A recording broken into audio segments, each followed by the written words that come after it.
Hey guys, this is Ankush Kumar and you are watching One Chance Your Dance YouTube channel. Thumbnail को देखकर जितने भी लोगों ने क्लिक किया है वो पहले जान ले कि इस वीडियो में आज हम एक भी बात उदय के ऊपर नहीं करेंगे। देखो, बेशक बातें उदय की होगी, लेकिन बातों के थ्रू हम रियलिटी शो की गंदगी को जानेंगे। वी ऑल नो कि इन सारी रियलिटी शो की हरकतों के पीछे किसी भी कंटेस्टेंट का कोई कसूर नहीं होता, वो तो बस वही करते हैं जो उनसे करवाया जाता है। आज इस वीडियो में हम जानेंगे कि कैसे उदय का सिर्फ और सिर्फ यूज किया जा रहा है डांस दीवाने 3 को प्रमोट करने के लिए, और इस वीडियो के थ्रू आप बहुत सारे रियलिटी शो के फैक्ट्स के बारे में जानेंगे। If you don't know, Uday was a short video creator on TikTok. उसके डांस वीडियो लोगों को पसंद आ रहे थे और टिकटॉक में उदय की डांस वीडियोस वायरल हो रहे थे, या कहें तो टिकटॉक खुद उदय के डांस वीडियोस को वायरल कर रहा था ताकि वो उदय को अपने प्लेटफॉर्म में ऐसे पोर्ट्रे कर सके कि लुक देखो, टिकटॉक में एक गरीब डांसर भी आगे बढ़ रहा है। अब इससे टिकटॉक वालों को क्या फायदा होगा? तो इससे टिकटॉक वालों को फायदा यह होगा कि अब लोगों के मन में टिकटॉक को लेकर और भरोसा बढ़ेगा, और अब गरीब लोग भी टिकटॉक जैसे प्लेटफॉर्म में आकर वीडियोस बनाएंगे और अपने लाइफ को अच्छा करने की कोशिश करेंगे। क्योंकि टिकटॉक के साथ साथ उदय जैसे एक गरीब डांसर का भी फायदा हो रहा था, तो हम सभी ऑडियंस खुश थे कि चलो बात जो भी हो, आखिर किसी एक गरीब की लाइफ तो बन रही है। और फिर हुआ यह कि उदय के वीडियोस को कुछ बॉलीवुड सेलेब्स ने ट्विटर पे शेयर किया और बैम, Uday is now all over on internet. Uday is on newspapers, Uday is on news channels everywhere. और मैं उस वक्त सच मानिए बहुत खुश था। और हम सभी जानते हैं, और इंडियन रियलिटी शोज की ये परंपरा रही है शुरू से, कि कोई भी इंटरनेट पे ऐसा टैलेंट या डांस वीडियोस अगर वायरल होता है तो उस क्रिएटर को हमेशा उस शो की टीआरपी बढ़ाने के लिए शो में लाया जाता है।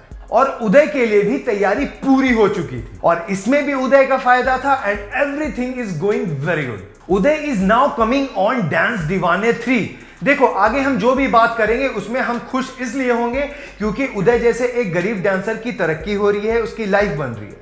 लेकिन रिएक्ट हम इसलिए करेंगे क्योंकि एक गरीब का उस शो में मजाक बनाया जा रहा है, वो भी बुरे तरीके से। अगर आपने उदय का डांस दीवाने 3 में आया ट्रेलर देखा है तो उसमें आप देखे होंगे कि डांस दीवाने 3 का क्रू कैसे उदय के घर तक पहुंचता है और सीधा उदय को बोलती है, आपके पास 5 दिन का वक्त है, हमने आपका वीडियो इंटरनेट पे देखा है, जल्दी से बैग पैक करो और 2 घंटे में ट्रेन है, मुंबई जाना है। और फिर उदय बैग पैक करने लगता है।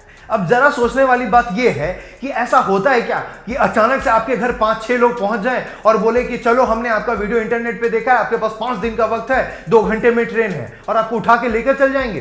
अरे शर्म करो, जो भी ऐसी स्टोरीज लिखते हैं ना, एटलीस्ट उसमें ना थोड़ी सी सेंस डालो। अब सारे डांसर जो भी इस वीडियो को देख रहे हैं, रियलिटी जान लो कि एक्चुअल में होता क्या है। तो देखो, जब भी आपका किसी डांस रियलिटी शो में सिलेक्शन होता है, आपको 1-2 महीने पहले ही पता चल जाता है कि आपका सिलेक्शन हो गया है। वहां से आपको बताया जाता है कि हमारी क्रू जाएगी आपके सिटी में, वहां आपकी स्टोरी को शूट करेगी। ऐसा नहीं होता कि 5-6 लोग गुंडे मवालियों की तरह आपके घर में डाका डालने पहुंच गए और आपको बोले कि 5 दिन का वक्त है, चलो गब्बर ने बुलाया है। और ये भी जान लो कि ये सारी जो स्टोरी शूटिंग होती है ना, ये तभी होती है जब आप एक गरीब हो या आपके लाइफ स्टोरी में कोई मसाला हो, या अगर आप एक ऐसे डांसर हो जिसमें उन शो वालों को फायदा दिख रहा है, तो आपकी कई बार फेक स्टोरीज भी क्रिएट की जाती है ऑडियंस के सामने सर्व करने के लिए। क्या आपने कभी ऐसा देखा है कि किसी मल्टीनेशनल कंपनी के बेटे ने या किसी और बड़े इंसान के बेटे की स्टोरी यहां पे दिखाई गई हो? हमेशा किसी ना किसी गरीब बेटे या बच्चों की स्टोरीज दिखाई जाती है। शो में उदय को कहा गया आपके पास 5 दिन का वक्त है, और अगर हम शो के हिसाब से समझें तो क्या 5 दिन बाद भी उदय को ऑन शूट वही घर के गंदे कपड़ों में डांस करवाना या शूट करवाना कितना सही था? अब इससे सीधी बात यह क्लियर होती है कि उस शो क्रिएटर की सोच कितनी नीच और छोटे किस्म की है। और मैं आपको गारंटी के साथ बता सकता हूं कि घर पे किए गए उदय के साथ शूट और मुंबई में किए गए शूट के बीच में एटलीस्ट मिनिमम 1 मंथ का तो गैप होगा ही होगा। अब आप सोच रहे होंगे कि मैं ये चीज कैसे इतने दावे के साथ कह सकता हूं, तो आप सिंपली खुद भी घर में किए गए उदय के शूट और मुंबई में किए गए शूट में उदय के बियर्ड डिफरेंस में देख सकते हो। क्या आपको लगता है कि 5 दिन में बियर्ड इतने बढ़ जाते हैं? तो अब यहां पे क्वेश्चन आता है कि आखिर ऐसा क्यों किया गया? क्यों उदय के बियर्ड को ज्यादा दिखाया गया या उनके गंदे कपड़े में उदय को शूट करवाया गया। दोस्तों बस कारण यही था कि उदय को और गरीब, लाचार और बेसहारा दिखाने की कोशिश की जा रही थी। जहां आगे आने वाले सारे डांसर्स अच्छे कॉस्ट्यूम्स, अच्छे मेकअप्स और अपने अच्छे अच्छे रटे हुए डायलॉग्स के साथ थे, वहीं उदय को सेम गंदे कपड़ों में 30 दिन बाद भी प्रेजेंट किया गया। Third class thinking, third class show. खैर मूव ऑन। इस शो में एक ऐसी चीज दिखाई गई जिसे देखकर सच मानिए मेरा दिल बैठ गया। और शायद आपने नोटिस भी ना किया हो, लेकिन जिन लोगों ने नोटिस किया होगा वो मेरी इस बात पे एग्री जरूर करेंगे। जब तक उदय स्टेज में परफॉर्म करते रहे, उदय की माता जी को जमीन पर बैठाया गया। अरे एटलीस्ट एक डांस की या डांसर की इज्जत नहीं करते तो कम से कम उसकी मां की तो इज्जत कर सकते थे। और आप सोच रहे होंगे कि मे बी ये एक क्विंसिडेंस हो सकता है, लेकिन बता दूं कि ये कोई क्विंसिडेंस नहीं था। आगे मैं आपको सारी चीजें बताता हूं। शो में आगे दिखाया जाता है कि उदय डांस करते करते अपने डांस को भूल जाते हैं और रोने लगते हैं।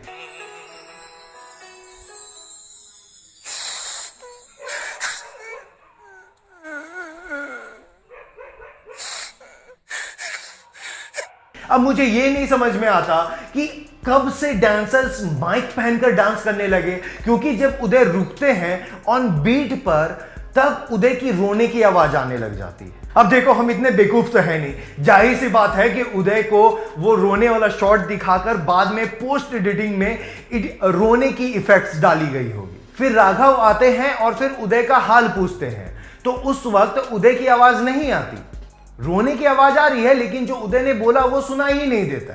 अमेजिंग। फिर राघव बताते हैं कि उदय डांस भूल चुके हैं। ठीक है ठीक है ठीक है ठीक है ठीक है, आज वो कह रहे हैं वो भूल गए डांस। और फिर उदय को दोबारा डांस करने को बोला जाता है अपने पहले किसी किए गए ट्रैक पे, जिसमें अगर आप गौर करेंगे तो पहले परफॉर्मेंस और दूसरे परफॉर्मेंस में आधे से ज्यादा स्टेप्स बिल्कुल सिमिलर थे। और अभी जो मैं आपको स्क्रीन पे स्टेप दिखा रहा हूं, ये शो मैंने पहले भी किसी डांस रियलिटी शो में देखा है किसी डांसर को, बस मैंने बहुत कोशिश की मगर मुझे याद नहीं आ रहा। अगर आपको याद है तो प्लीज मुझे कमेंट में जरूर बताइएगा। अब देखो दोस्तों, ये सारा जो भूलने वाला ड्रामा था ना, बस ये इसलिए किया गया था क्योंकि एक बार उदय कुछ अलग करे बट एक्चुअल परफॉर्मेंस वही करे जो लोगों को टिकटॉक के थ्रू रिमेंबर हो। और दोस्तों अगर आप उदय के भूलने के बाद अपने नेक्स्ट डांस को याद करने वाले पार्ट को देखोगे तो आपको बहुत हंसी आएगी और ये बहुत फिल्मी लगता है। We've got the track. एक बार उदय सुन लीजिए इसको please. We'll play this out. उदय याद कर रहे हैं अपने स्टेप्स और नागिन सीरियल की तरह पिछले जन्म की चीजें उदय को याद आ रही हैं। डांस होने के बाद हर किसी के कमेंट्स है, चाहे वो माधुरी दीक्षित का कमेंट हो या धर्मेश सर का कमेंट हो, सब ने उदय के गरीबी को पोर्ट्रेट करने की कोशिश की। आपने ऐसा फ्लोर नहीं देखा होगा, आप धूल में डांस करते थे, आपने ऐसी लाइटनिंग नहीं देखी होगी और ऐसी बहुत सारी बेकार और बचकानी बातें, जो कि ये बातें तो नॉर्मल लगती हैं, लेकिन एक डांस रियलिटी शो में जहां टैलेंट को जज किया जाता है वहां ये चीजें सूट नहीं करती और बस ये एक इमोशनल ड्रामा लगता है। और इसी बीच धर्मेश सर ने एक ऐसी बात कही जो आपको मैंने बहुत पहले भी बताया था। उदय आपने बहुत अच्छा किया यार, आपको अगर कोरियोग्राफ करें ना तो आप बहुत अच्छा कर सकते हो। धर्मेश सर ने उदय को बोला कि अगर आपको कोरियोग्राफ किया जाए तो आप बहुत अच्छा परफॉर्म करोगे। ये सारी चीजें मैंने आपको difference between dancer and choreographer में बताई थी। देखो इससे एक चीज तो यहीं पे क्लियर हो गई कि Uday is only a dancer and a performer, he don't know how to choreograph और डांस। और फिर लास्ट में धर्मेश सर ने एक ऐसी बात कह दी जिससे सच में बहुत हंसी आई। एक चीज ध्यान रखना, हमारे लिए बहुत इंपॉर्टेंट रहता है डांस। हम लोग डांस को ज्यादा मानते हो, या फिर वो गरीब हो अमीर हो, हम लोग वो नहीं, हमें डांस सिर्फ अच्छा होना चाहिए यहाँ पर स्टेज पे। धर्मेश सर ने कहा कि ये एक ऐसा शो है जहां पर हम सिर्फ डांस और टैलेंट को देखते हैं, यहाँ पे हम नहीं देखते कि इंसान गरीब है या अमीर। अरे क्या बात कर रहे हैं सर, थोड़ा तो देख लीजिए क्या बोला है आपने। शो के स्टार्टिंग से लेकर एंड तक आपने उदय की बस गरीबी को तो डिस्क्राइब किया है। अब देखो ऐसे सिचुएशंस में उदय जैसे डांसर्स करे तो क्या करे, वो भी तो अपनी जिंदगी में बहुत सारी आशाएं लेकर आगे चलते हैं। दोस्तों जब धर्मेश सर जैसे बड़े कोरियोग्राफर्स ऐसी चीजें को प्रमोट करते हैं तो सच मानिए दिल बहुत दुखता है। मन में बातें आती है कि सर क्या आप अपना समय भूल गए? क्या जब उस वक्त रियलिटी शोज आ रही थी तो क्या आपके गरीबी को पोर्ट्रे किया जा रहा था? हम सबको पता है कि धर्मेश सर के फादर टी स्टॉल में काम करते थे। मैंने एक वेबसाइट में पढ़ा था। क्या उस वक्त के शो में आपके फादर की गरीबी को दिखाया गया था? सर आज के डेट में कितने लोग आपको अपना डांस गॉड मानते हैं, डांस आइडल मानते हैं? कम से कम थोड़ा तो कोशिश करिए कि ऐसी चीजों को प्रमोट ना करें। लेकिन दोस्तों सच बताऊं तो यहां पर धर्मेश सर या राघव की भी कोई गलती नहीं है। ये शो इंडस्ट्री को इतना गंदे तरीके से जकड़े हुए हैं ना कि इतने अच्छे अच्छे परफॉर्मर डांसर भी ना ऐसे 2 रुपए के शो के अंदर में फंस जाते हैं। क्योंकि बस आप इतना जान लीजिए कि इस शो में जो भी बातें कही जाती हैं, बोली जाती हैं या आना जाना किया जाता है, धर्मेश सर यहां जा रहे हैं, उदय अपनी मां पास जा रहा है, सारी चीजें स्क्रिप्टेड होती हैं। मतलब समझ लीजिए कि हर डांसर्स को या हर शो में दिखने वाले इंसान को बोला जाता है कि आपको ये करना है, ये बोलना है, यहां जाना है, और सारी चीजें टोटली स्क्रिप्टेड होती हैं। और आप जो भी टीवी पर देखते हो उससे पहले एक टेक्निकल राउंड किया जाता है जहां पर सारी चीजें एज अ एक्टिंग रिहर्स की जाती है ताकि सारी चीजें उसके बाद होने वाले एक शूट डे में शूट की जा सके। मतलब पहले टेक्निकल राउंड होता है जहां पे सारी चीजें फिक्स की जाती है कि देखो ऐसा ऐसा करना है, ऐसा ऐसा बोलना है, यहां जाना है, ये करना है, वो करना है, सारी चीजें, और उसके बाद शूट किया जाता है वो प्रॉपर। तो बस अब इतना जान लो कि उदय का भूलना, उदय की गरीबी, उदय के कपड़े, माता जी का बैठना, सारे कमेंट्स और सारी चीजें स्क्रिप्टेड थी और बताई जाती हैं कि कैसे करना है या क्या करना है। क्योंकि उन शो वालों को ऐसा लगता है कि हमें पता है किस शो को कैसे हिट और पॉपुलर करना है। देखो ये सारी चीजों से उदय जैसे गरीब डांसर्स का कितना फायदा होगा ये तो वक्त बताएगा। लेकिन सच मानिए इन शो को लेकर मुझे इतना गुस्सा आता है ना कि कसम से आखिर इंडिया में ऐसा कोई लॉ क्यों नहीं है जो ये सारी चीजें डिफाइन कर सके और गलत चीजों को रोक सके। और अब सिंपल सी बात समझ लो कि ये सारी चीजें ना हम डांसर्स ही समझ सकते हैं, लेकिन सच मानो कि ये जो शोज होते हैं ना उनके टारगेट हम डांसर्स नहीं होते।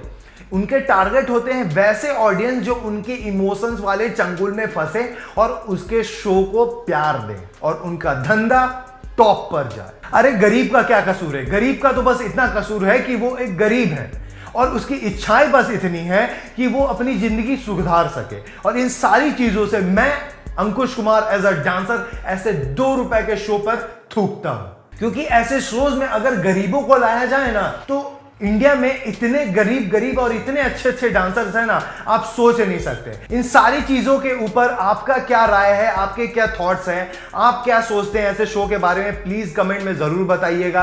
अगर ये वीडियो अच्छी लगी है तो प्लीज लाइक करिए, शेयर करिए और चीजों को बंद करने के लिए आवाज उठाइए।